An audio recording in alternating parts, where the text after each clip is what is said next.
బులెటిన్లో breaking news చూస్తున్నాం. తెలంగాణలోని ప్రభుత్వ గురుకుల పాఠశాలల్లో చదువుతున్న విద్యార్థులకు ఆకలి బాధలు తప్పడం లేదు. హాస్టల్లో ముద్దల అన్నం తినలేక ఖాళీ కడుపులతోనే తరగతి గదుల్లోకి వెళ్తున్నారు. మరికొందరు విద్యార్థులు ఆకలికి తట్టుకోలేక హోటల్లో టిఫిన్ చేస్తున్నట్లు సమాచారం.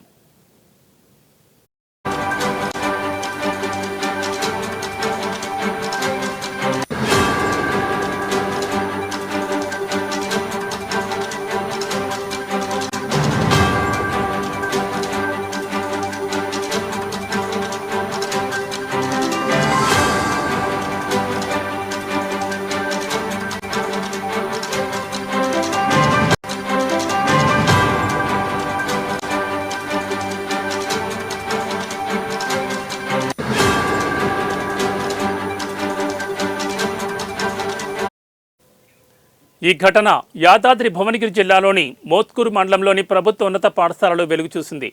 మధ్యాహ్నం వడ్డించిన భోజనం పూర్తిగా మెత్తగా మారి ముద్దలై గడ్డలు కట్టి పలుకైంది. దీంతో ఆ భోజనాన్ని విద్యార్థులు తినలేక పడేశారు.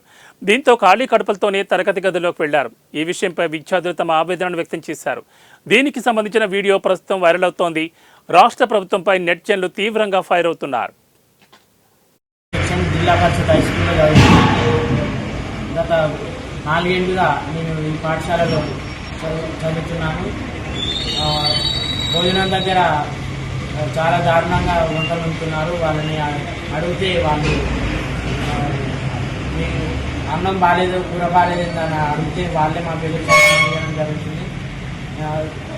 మళ్ళీ సారీ కూర బాగాలేదు, అన్నం బాగాలేదు అంటే ఎందుకు బాగాలేదు అది మొత్తమేనా అందరూ అది దాన్ని మళ్ళీ సార్ మమ్మల్ని వెళ్తున్నారు. సారీ చేసి మరి పురుగు వచ్చిందంటే మళ్ళీ తీసి మళ్ళీ వేరే పెట్టుకున్నట్టు మళ్ళీ అదే భోజనం మళ్ళీ అదే అన్నం ఎట్లా పెట్టుకుంటాడు సార్ అని అడిగితే మనం పెట్టుకోవాలి అని సార్లే మాకు చెప్పడం జరుగుతుంది.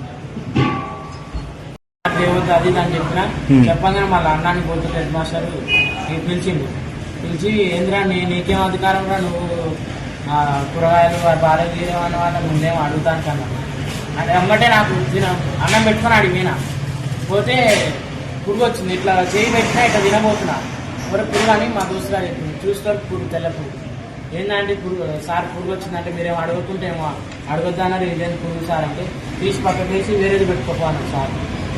ఆంటీ కూరలు బాగాలేవు మరి